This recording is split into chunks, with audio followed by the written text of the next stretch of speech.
walking through a property here in Canberra today, and just from a services perspective, some of the things that I pick up on straight away are trying to figure out where the power is, trying to figure out where the safety systems or the fire systems are, what we've got.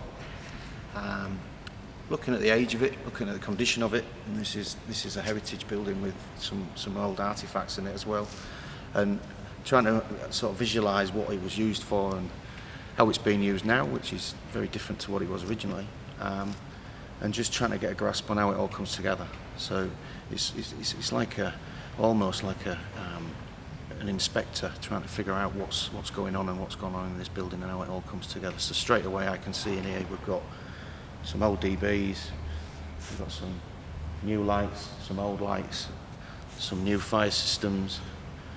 You know, we've got some new lighting over there. We've got some old heaters that haven't been used for probably 40 years, and it's looking a little bit decrepit.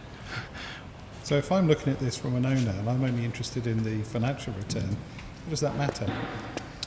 Oh, look, in some respects, it depends on what they use it for. But understanding your life safety and how you're going to get out of here if there's a fire and how you're going to protect yourselves is probably one of the most important things for the owner.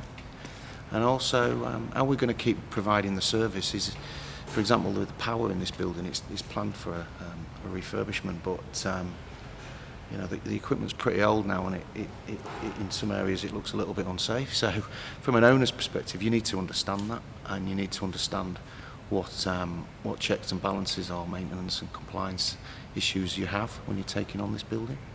And also historic things. I mean, is water getting in? And if it is, what's it doing? Where's it going? Is the roof not as good as it was or it should be? And why have we got these old heaters here? Well, it could be because they're full of asbestos. So there's certain things in here that do cost money, and it might be easier to leave them, but in time you'll have to do something, no doubt. So from an owner's perspective, we're trying to tell you what you've got and what you might want to do with it.